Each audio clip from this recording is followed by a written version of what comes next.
ఒకవైపు సీఎం, ఇంకొక వైపు డిప్యూటీ సీఎం. తమిళనాడుకి సీఎం విజయ్ దళపతి, ఆంధ్ర రాష్ట్రానికి deputy CM Pawan Kalyan.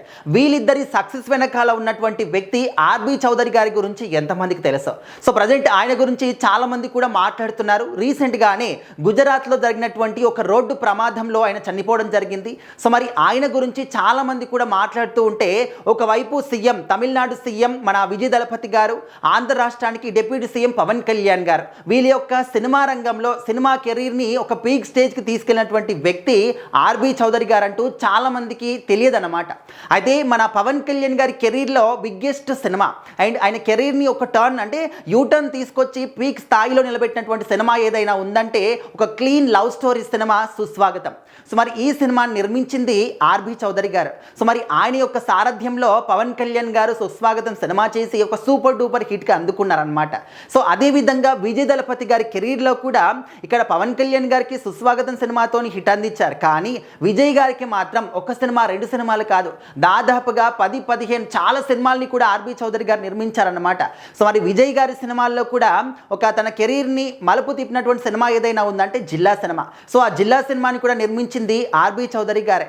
And ఆ జిల్లా సినిమాని కాదు, ఆయన కెరీర్లో ఇటు సినిమా రంగం పరంగానే కాకుండా అదే సినిమాలో రాజకీయ రంగాన్ని కూడా చాలా స్ట్రాంగ్గా వినిపించారు. ఆర్బీ చౌదరి గారి సినిమాలు మాత్రమే విజయ్ గారి సినిమాల్లో చాలా సినిమాలు కూడా ఉన్నాయన్నమాట. ఎందుకంటే ఇప్పుడు ఆయన సినిమాలు నిర్మించారు, ఆ సినిమాలు సూపర్ డూపర్ హిట్ అయ్యాయి. సినిమాల పరంగా పాపులారిటీ ఇచ్చింది కూడా ఆర్బీ చౌదరి గారే. అండ్ ఆ సినిమాలు ఏవైతే సినిమాలు నిర్మించారో ఆ సినిమాల్లో రాజకీయాల పరంగా అంటే జనాల్ని ఏ విధంగా నమ్మించాలి, అంటే జనాల నమ్మకాన్ని ఏ విధంగా తీసుకురావాలి, సో వాళ్ళు ఏ విధంగా ఎలాంటి సినిమాలు తీస్తే వాళ్ళు నమ్ముతారు వ్యక్తిని అనేది ఆయన చేసిన చాలా సినిమాల్లో కూడా రాజకీయ వ్యూహాలు కూడా కనిపించాయన్నమాట.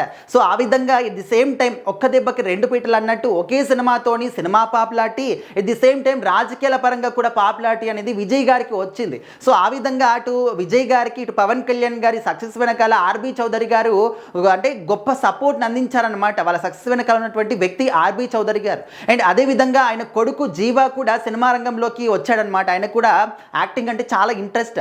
రంగం సినిమా అందరం కూడా చూసి ఉంటాం. ఆ సినిమాలో కూడా పాలిటిక్స్ ఉంటాయి, ప్లస్ ప్రేమ ఉంటుంది, ఎంటర్టైన్మెంట్ అన్నీ కూడా ఉంటాయి. సో ఆ సినిమా రంగం సినిమాలో కూడా జీవా గారు ఒక మెయిన్ లీడ్ తీసుకున్నారు. సో మరి ఆయన తండ్రి గారు చనిపోయిన తర్వాత చాలా భావోద్వేగంతో కూడుకొని అంటే ఆయన బయటికి చెప్పలేకపోతున్నారు అనమాట.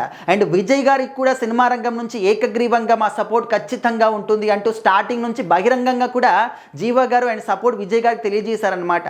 సో మరి ఇలాంటి సందర్భాల్లో విజయ్ గారు సీఎం అయ్యారు. గొప్పగా సెలబ్రేట్ చేసినటువంటి ఈ సందర్భాల్లో వాళ్ళ నాన్నగారు చనిపోవడం ఆర్బీ చౌదరి గారు అనేది ఆయనకు తీరని లోటు అనమాట. శోక సంద్రంలో మునిగిపోయారు. ఆయన విజువల్స్ కూడా మనకు అందుతూ ఉన్నాయన్నమాట. కాకపోతే ఇటు విజయ్ గారికి సంబంధించి, పవన్ కళ్యాణ్ గారికి సంబంధించి వాళ్ళ కెరీర్లో కీలకమైన పాత్ర పోషించినటువంటి సినిమాలన్నీ కూడా ఆర్బీ చౌదరి గారు నిర్మించారు. సో మరి ఆయన నిర్మించినటువంటి సినిమాల్లో చేసినటువంటి వీళ్ళు రాజకీయ పరంగానే కాకుండా సినిమాల పరంగా కూడా గొప్ప గొప్ప స్థాయిలు అందుకున్నారు. కాబట్టి సో ఆయన గొప్పదనం గురించి చాలా మంది కూడా మాట్లాడుకుంటూ ఉన్నారు. మరి ఆర్బీ చౌదరి గారి గురించి మీలో ఎంతమందికి తెలుసు? ఆయన గురించి ఖచ్చితంగా కామెంట్ చేయండి.